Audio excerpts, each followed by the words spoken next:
Ana, você quer dar a notícia daqui a pouco? Porque o ministro Gilmar Mendes parece estar ouvindo a partir de agora. Eu vi também, você ficou abalada com a morte do Lúcio. E a gente não pode deixar o ministro esperando Claro, aqui, porque é nosso convidado. Pode ser, Ana? claro, fechado, por Por favor. gentileza. Obrigado, viu, Aninha? Até já. Obrigado mesmo. Abraço grande da nossa Ana Paula, que volta daqui a pouco com as notícias. Ministro Gilmar, a coisa tá ruim aqui. Tá feia a coisa, viu, ministro Gilmar? A coisa tá ruim. Hoje o dia dá vontade de largar. Se não fosse o senhor, eu já tinha parado de fazer o programa agora e tinha ido embora. Eu só fiquei porque o senhor tá aí. Bom dia, Datena. Eu anuncio minha candidatura por um partido que está no meio de uma notícia de uma corrupção desgraçada aqui com a tal de Ecovias. Não sei se o senhor deve ter lido da Folha de São Paulo, uma corrupção que pode ter acontecido. Um sujeito fez uma delação premiada, bandido, né? Se não é bandido, só bandido faz a delação premiada. Papa Francisco não faz delação premiada, Gandhi não faz delação premiada, agora o cara é bandido. E ele devolveu 650 milhões, imagina o que ele roubou. Tá? E aí tem vários partidos com vários parlamentares denunciados que teriam feito parte de uma corrupção enorme da Ecovias. Bom, a partir daí, ministro, como é que funciona o sistema de investigação judiciária de um caso como esse? Porque a Ecovias, ela cobra um pedágio de 30 e poucos reais, é o pedágio mais caro do Brasil. Paira sobre essas concessões, é uma dúvida muito grande de que muita gente ganha dinheiro quando faz essas concessões estaduais, em que o Estado brasileiro paga, sai do bolso do contribuinte. Como é que funciona a investigação e depois a punição dessas pessoas, se forem passíveis de punição? Aqui ninguém quer queimar ninguém em praça pública, aqui ninguém quer cortar a cabeça de ninguém em praça pública, mas nós precisamos de justiça, tá? Nós precisamos de lei. Se a lei não funcionar, não adianta o cara ficar falando só em polícia, porque a polícia te defende na rua. Mas quem defende a polícia para poder te defender na rua é a lei. Lei acima de tudo. E a gente tem visto muito pouca punição em relação a esses bandidos que roubam o dinheiro público. Não é? Quando o cara é mal investigado, ele é absolvido mesmo sendo culpado. Quando ele é mal julgado, então, como o Supremo definiu que o Moro julgou mal uma série de pessoas que podem realmente ter roubado o dinheiro público, ele absolveu essas pessoas naturalmente. Foi uma coisa natural. Você não pode fazer nem julgamento viciado e nem investigação incorreta e viciada também. Mas para punir essa gente, o que é que vai ser preciso fazer? Por exemplo, num caso desse, como da Ecovias aqui em São Paulo, como é que funciona o sistema investigativo e depois o sistema punitivo e aí judiciário? Datena, certamente a gente deve estar diante de inquéritos abertos e esses inquéritos, se levarem a posições conclusivas, eles devem desaguar em denúncias que serão formuladas pelo Ministério Público perante o Judiciário. É disso que se cuida, né? A legislação é muito cuidadosa no que diz respeito à avaliação da chamada palavra do delator. Considera que isto é apenas um eventual início de prova e por muitas razões, inclusive pelo fato de que nós tivemos delações e delações, delatores e delatores, né? E muita gente acabou fazendo delações para imputar a alguém e se livrar. Em suma, tudo isso precisa ser olhado com muita cautela. Isso demanda muito tempo, ministro, a partir do momento que se torna público um caso como esse, demanda muito tempo uma investigação como essa, porque é uma investigação gigantesca, não envolve também, por consequência, a credibilidade das outras concessões.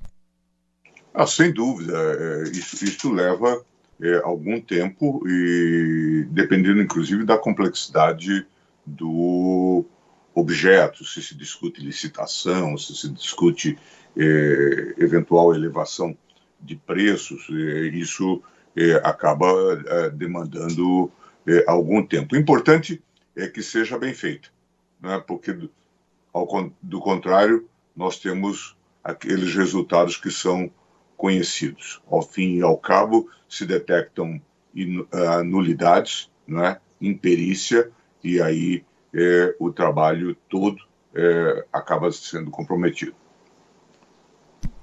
Normalmente, realmente, o julgamento é público e vai ser público nesse caso, porque vai além das eleições, isso vai ser usado nas eleições pra caramba. Depois o cara é absolvido lá na frente, mas já foi usado nas eleições e vai ser usado, como sempre é usado. É isso que é justiça.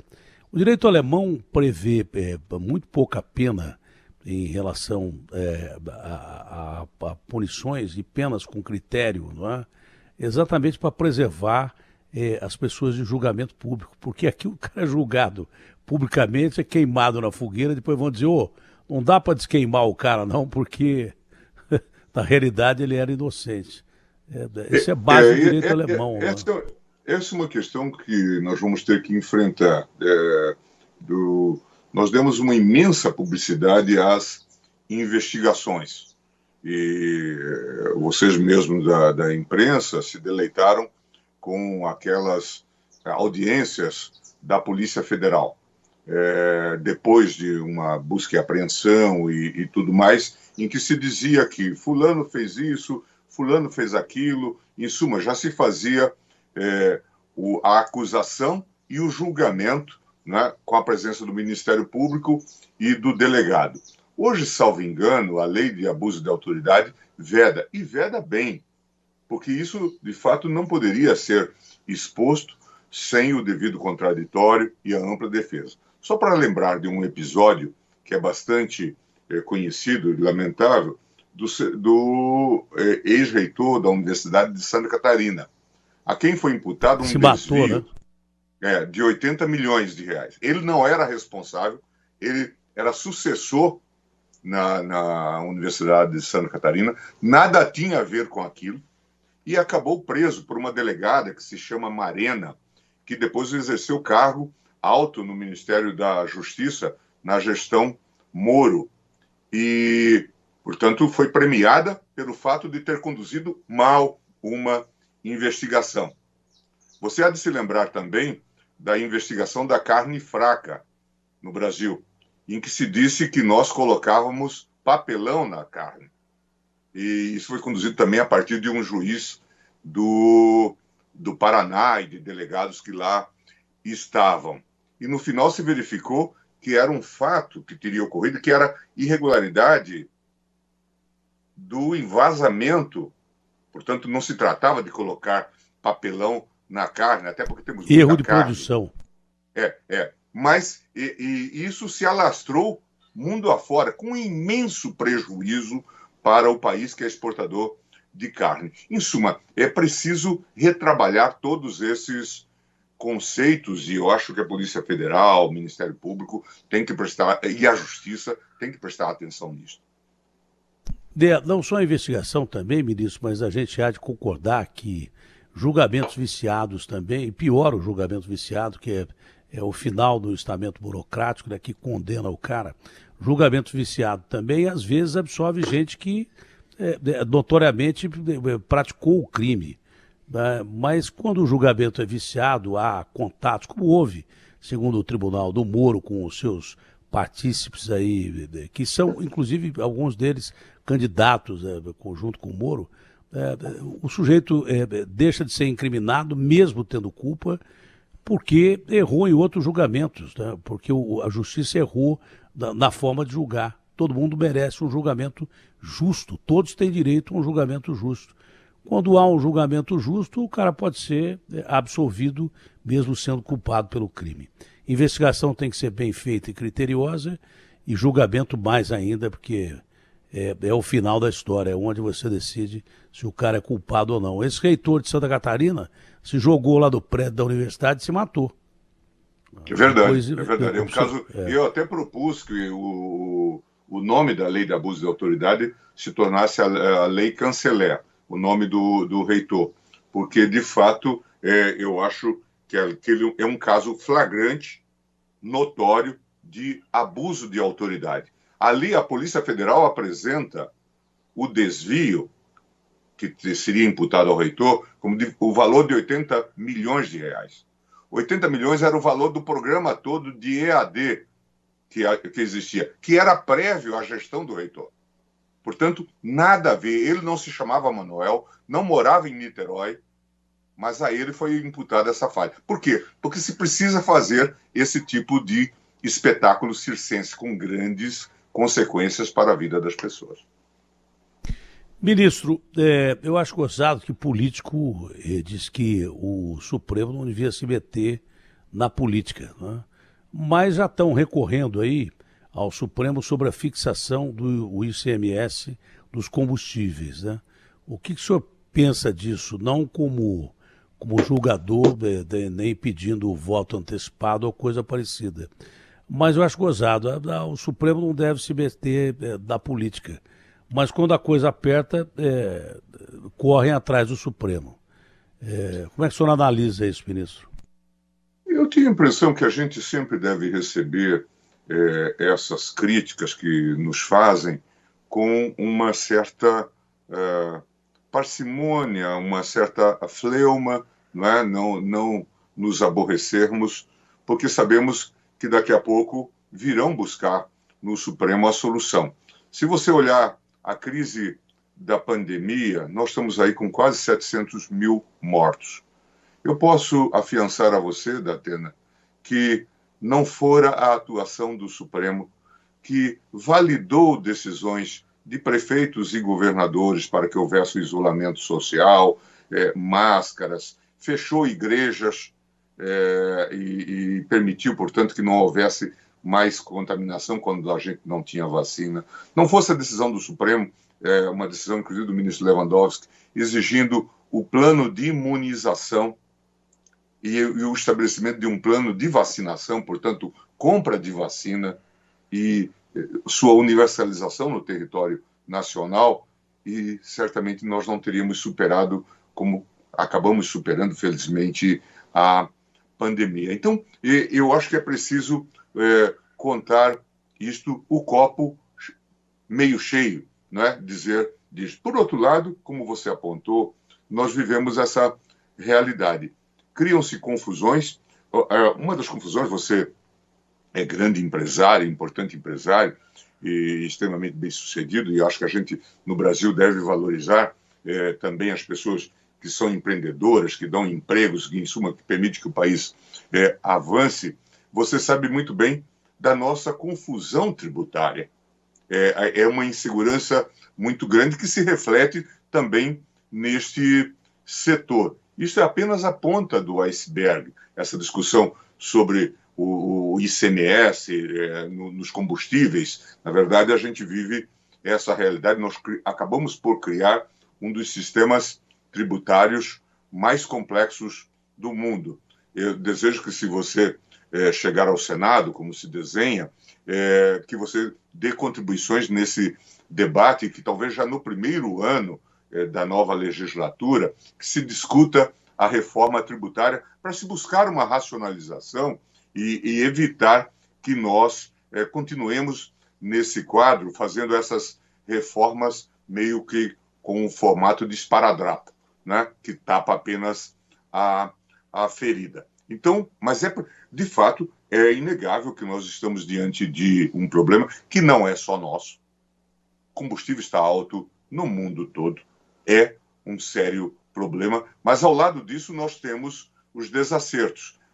Temos a questão cambial, que reflete sobre o preço dos combustíveis. Nós temos a alta do preço do petróleo cru, decorrente da guerra e da crise, que não estava inicialmente no cenário. E nós temos esses desacertos entre estados sobre a alíquota que se deve impor ao combustível. Então, tudo isso acaba gerando essas polêmicas. Eu espero que se encontre uma medida, uma construção política, e tanto quanto possível nós temos procurado até no Supremo Tribunal Federal, dentro dos limites constitucionais, valorizar as soluções legislativas. Ainda recentemente houve um debate sobre se o fundo eleitoral era muito elevado, 4 bi e qualquer coisa, ou se era pouco e tal. E nós dissemos, sobre isso não cabe ao Supremo opinar. Se o Congresso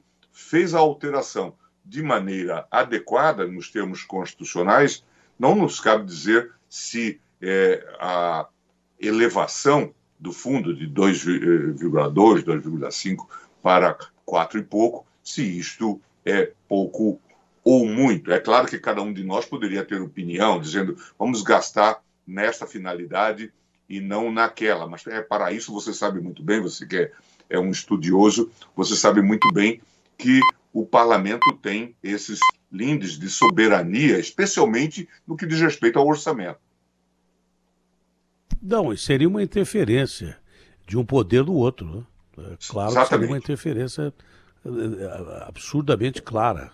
Essa confusão de poderes que existe no Brasil dá sempre uma noção muito distante do que representa realmente o Supremo. Às vezes se atribui ao Supremo decisões que não são do Supremo. As pessoas precisam ser informadas disso. E qualquer coisa que o Supremo faça que não é do Supremo é interferência de poder e completamente antidemocrático. Além de contra-regimento, é antidemocrático. São figuras notáveis que têm que decidir sobre justiça. Agora, decisões de parlamento são decisões de parlamento, decisão de presidente é decisão de presidente e tem quem fiscalizá-lo.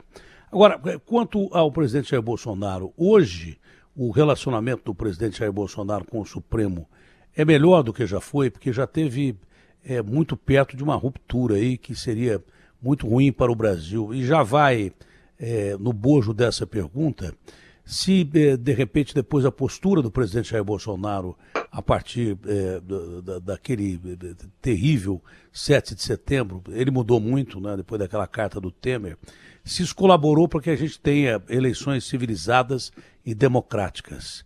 São duas perguntas ao mesmo tempo. Se o relacionamento do Supremo com o senhor presidente é melhor, e se o senhor acredita que a gente vai ter eleição sem ódio. O ódio ele sempre vai ter, mas não exagerado do jeito que ele vinha se apresentando perto de uma convulsão, inclusive nacional. Eu tenho a impressão que a Constituição, como você sabe também, você sempre marca dizendo, fazendo leituras, inclusive de dispositivos constitucionais, exige de todos nós que exercemos parcelas de poder que o façamos, né, dentro da ideia de independência, mas também de harmonia.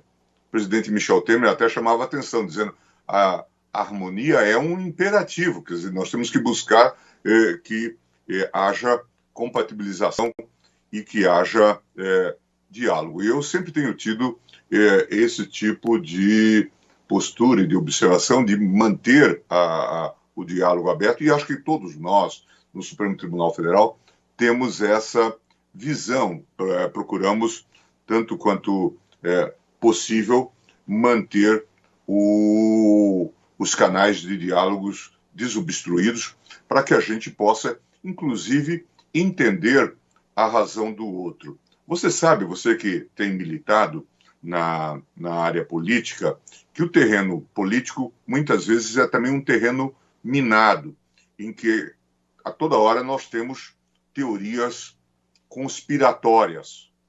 O presidente Bolsonaro também tem esse precedente grave, lamentável, do atentado. Então, é natural que ele seja uma pessoa altamente desconfiada, quer dizer, que imagine que a toda hora alguém possa estar tramando contra o seu governo ou os seus propósitos. Então, é bom que a gente, sempre que possível, esclareça e dê a primeira versão dos fatos. Por outro lado, também, como você sabe, o ambiente político alimenta muito esses profissionais da intriga, não é? Então, pessoas que adoram levar mais notícias como se fossem informantes privilegiados e tal, para gerar conflitos. Nós devemos neutralizar esse tipo de profissional. Eu acho fundamental. E acredito que foi um pouco esse papel que o presidente Michel Temer, com a sua larga experiência, exerceu ao levar aquela carta e permitir que se restabelecesse o diálogo.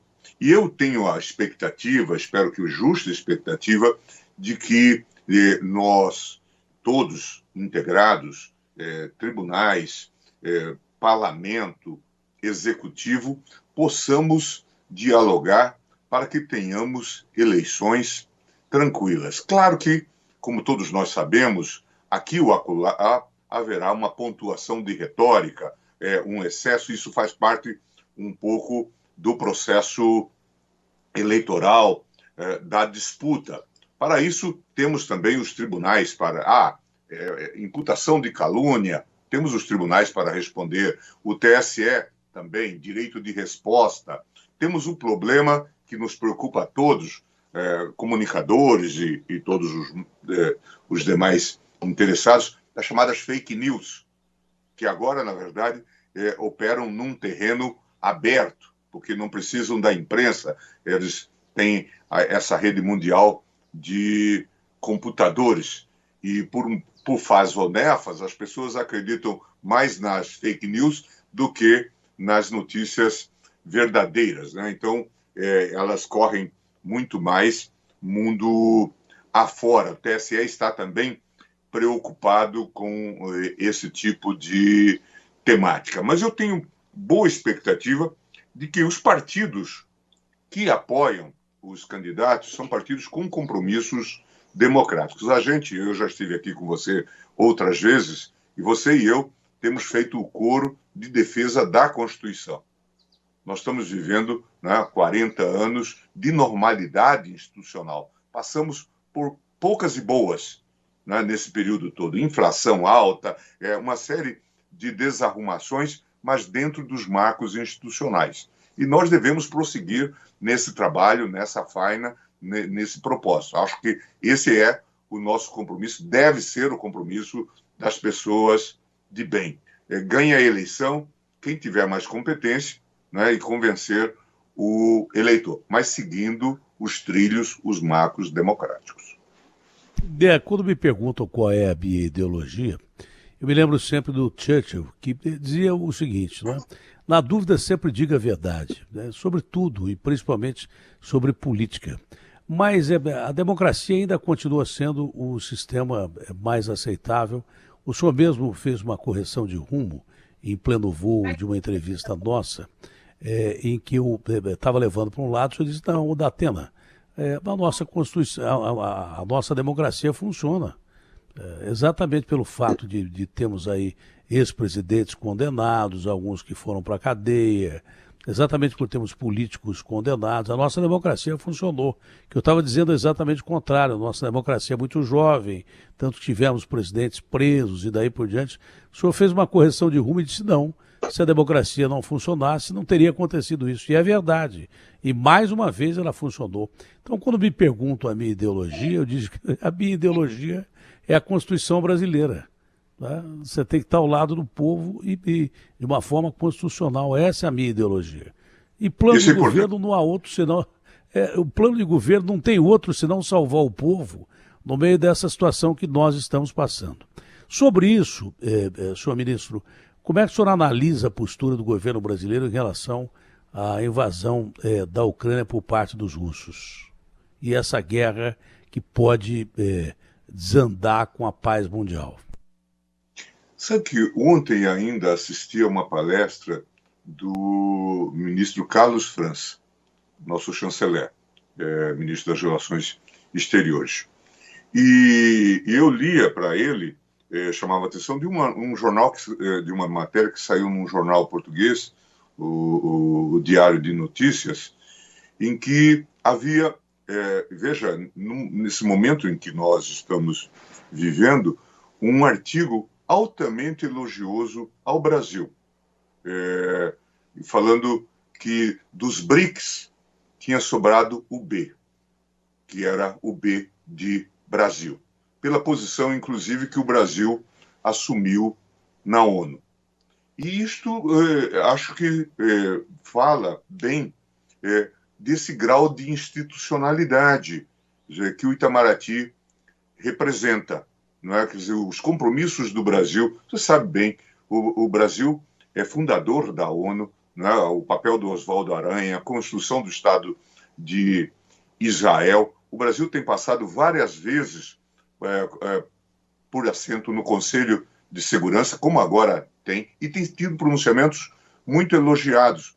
A proposta deste autor era de que o Brasil fosse um mediador nessa crise, porque talvez tivesse igual ou maior credibilidade em relação a isso. Então, a mim me parece que nós estamos tendo um papel do ponto de vista internacional muito bom, e acho até que se refez um pouco a imagem do Brasil em relação a fatos anteriores que envolveram, então, as relações com o governo Trump numa outra gestão do Itamaraty. Agora, é um tema muito delicado, nós estamos percebendo como isso reflete na nossa economia, os insumos para a agricultura, né, um possível colapso no fornecimento de insumos para a agricultura pode nos afetar e afetar a nossa economia, a inflação. Quer dizer, todos temos que nos mover com muita cautela e, obviamente, fazer uma política de redução de danos. Mas eu gostaria de deixar esse registro, e, como eu disse, ainda ontem eu via essa palestra do chanceler França e que vem, inclusive, encontrando ecos na mídia internacional como uma atitude altamente responsável, né, de um Estado que tem responsabilidade no contexto internacional. Eu acho que até é um bom momento da diplomacia brasileira, é um bom momento do Brasil. Ministro, é muito bom ouvir isso do senhor, né? Tem uma larga experiência em todos os sentidos, inclusive experiência de vida, não é? Para ser um ministro do Supremo, tem que ser uma pessoa notável e tem que ter uma visão geral de vida. O Brasil e todos nós já estamos acostumados a viver num sofrimento terrível que só agora países ricos estão experimentando por causa da pandemia e por causa da eclosão da guerra. As dificuldades que para essas pessoas eram inatingíveis estão bem próximas. A água está batendo bem na porta dessas pessoas que não conseguem se virar com esses assuntos que são assuntos que eles não pensavam enfrentar jamais. O brasileiro, pelo contrário, já está acostumado com as dificuldades. Até por isso, e pela constituição aguerrida do povo brasileiro, o poeta disse um dia que o Brasil foi a mistura de raças que deu certo, não é? Enquanto havia a Segunda Guerra Mundial em pleno território de guerra europeu, esse poeta fugiu para o Rio de Janeiro e definiu a cidade, a natureza que virou cidade, onde povos de várias nações conviviam em comunhão enquanto se degladiavam lá em território europeu. Nós voltamos a uma situação mais ou menos parecida com essa. Até por isso, pela garra, pelo brasileiro estar acostumado com as adversidades, o senhor tem esperança que, independente de quem seja o próximo presidente da República, o Brasil tenha momentos de paz e tranquilidade no seu futuro, ministro? É o que todo mundo espera, né? Tranquilidade, um dia de tranquilidade. A gente perdeu a esperança de sonhar acordado. O sonho acordado seria esperança, como já dizia o Nietzsche. Então, a gente precisa, de vez em quando, de algumas palavras de alento ao povo brasileiro que está acostumado com adversidades, enfrenta adversidades e até por isso está mais preparado para viver essas adversidades.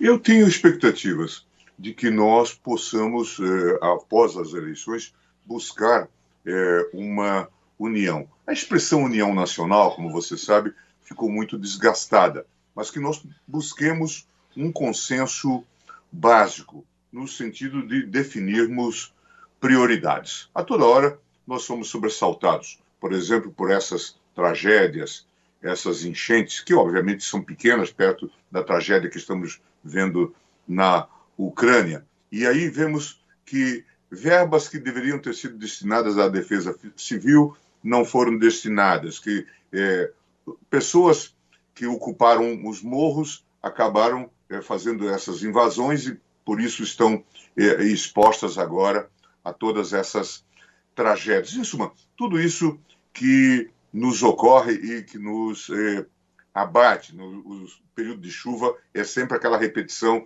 de tragédias. Vimos isso agora em Petrópolis e em outros locais. E vemos também tudo aquilo que se abate sobre as pessoas que dependem, por exemplo, desse auxílio emergencial. Nós temos que produzir um consenso para crescer. O país precisa crescer. Nós precisamos encontrar um nível de crescimento talvez acima de 4%. Temos que racionalizar as relações entre os poderes e entre União, Estados e municípios, para não termos esse tipo de disputa. Afinal, todos temos que nos integrar. E vimos isso no SUS. Né? O SUS, eu acho que foi um bom exemplo, eu acho que é um bom legado da Constituinte de 88. Respondeu bem. O melhor.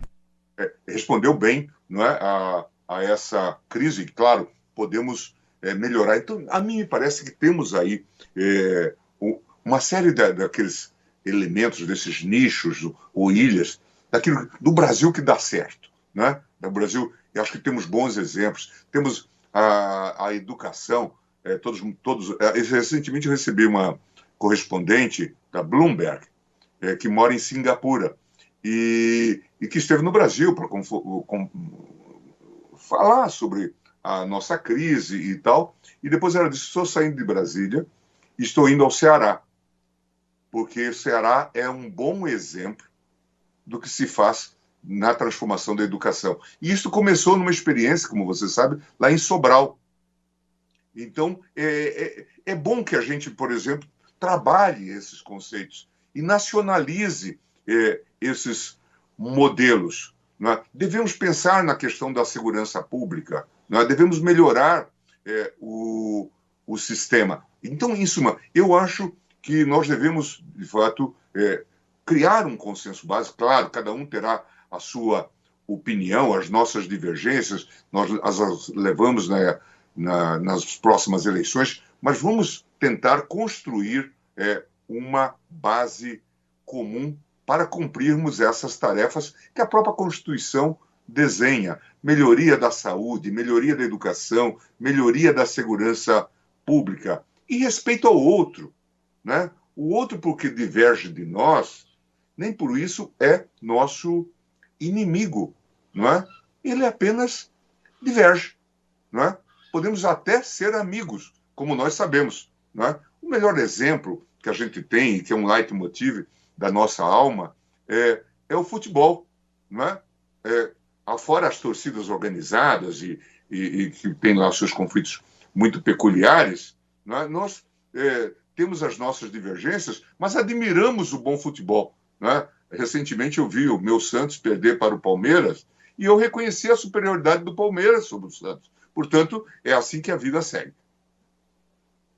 Ministro, como sempre é uma boa conversa essa que a gente tem, mas se eu não fizer essa última pergunta aqui, claro que eu repito, nunca é uma pergunta dirigida para a questão de voto ou coisa parecida, mas os velhinhos como eu estão me perguntando pra caramba aqui, estão me pedindo para eu fazer essa pergunta ao senhor sobre a tal revisão da vida toda, né? O INSS, o senhor acredita que o Supremo terá algum tipo de posição e que posição será? Na verdade, estão me passando a pergunta que mais surgiu aqui. O texto não é esse, né?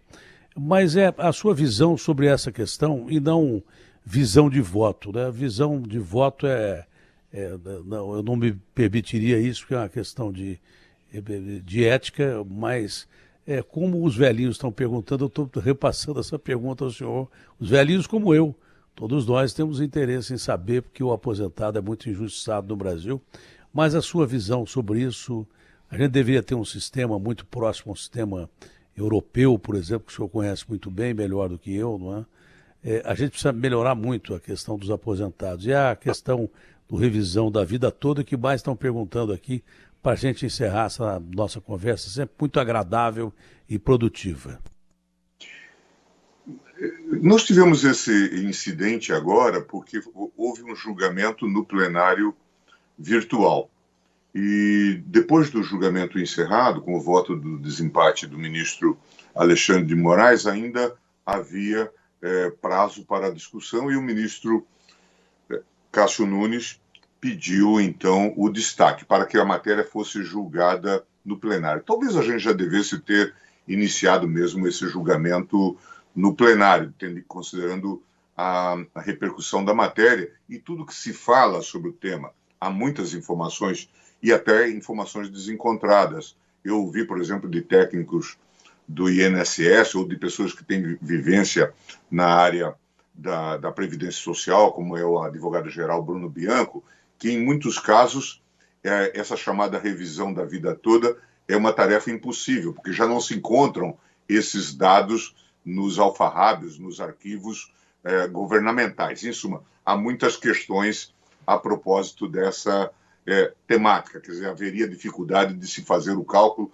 e haveria uma brutal insegurança jurídica. Mas tudo isso precisa ser examinado com muito cuidado, buscando um certo equilíbrio para que as contas públicas possam dar sustentabilidade às obrigações, não é? E que haja também justiça para com os aposentados. Não é? Sempre nós temos que fazer essa ponderação. Até porque o tempo já passado, o tempo já vertido, não volta mais, como você sabe. Não tem como recompor. Não é? E aí há todas essas situações. E essa é uma seara, como você sabe, certamente tem muitos ouvintes e seguidores nessa área, que é muito sensível, porque todos os governos, de alguma forma, desde o governo Fernando Henrique Cardoso, todos os governos fizeram reforma da Previdência Social. Não é? Portanto, é natural que essas pessoas se sintam, até mesmo os aposentados, se sintam vitimizados por esse processo. Não é? Porque por que nós somos sempre os alvos? Não é? Porque o sistema ficou, de fato, um tanto quanto desequilibrado, e tanto quanto possível, é preciso ser sincero, transparente, mostrar números, né? Mostrar que, de fato, não se está fazendo nenhum abuso, né? E buscar um dado equilíbrio no sistema. São muitas as queixas que as pessoas fazem. Olha, eu me aposentei com 5 salários mínimos e agora, diante dos reajustes que não perfazem a inflação, eu estou com 3 salários mínimos. Portanto, quer dizer, há muitas queixas em relação a isto, né? E a gente, então, precisa olhar com muito cuidado e vamos nos debruçar, certamente, com muito cuidado, com muita reflexão e com muita responsabilidade, porque é preciso que o sistema seja sustentável. Todos falavam no Brasil, até recentemente, Datena, que o bom modelo era o modelo do Chile, que tinha privatizado, criado um modelo de pensões, ou dos fundos de pensão.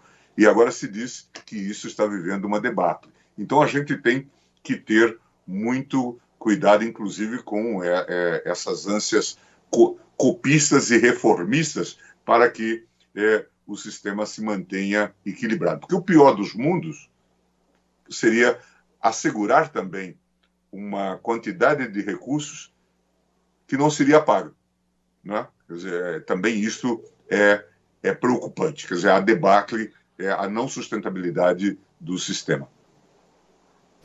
Bom, como última pergunta, humildemente reconhecendo, quando o entrevistado é muito melhor, muito superior, tem mais conteúdo que o entrevistador, é aquela pergunta de sempre, se faltou alguma coisa que o senhor queira completar. Não apoiado, se faltou com certeza. algo. Nós temos uma excelente relação, eu venho aqui com muito prazer e me sinto, como vocês sabem, muito bem no seu programa, e acho que todos nós estamos engajados no mesmo propósito, que é o bem do Brasil. Ministro, foi uma ótima entrevista. Muito obrigado pela sua participação, pelas suas posições. Não é? É um dos notáveis do Supremo, que a gente respeita demais e há de respeitar sempre nos princípios democráticos das divisões de poder. Abraço grande ao senhor. Que o senhor tenha um ótimo dia. Saúde ao senhor e toda a família. Foi um prazer revê-lo e conversar mais uma vez. Datena, um grande abraço a você e todo sucesso aí nos seus propósitos políticos. Obrigado, ministro. Bom dia ao senhor.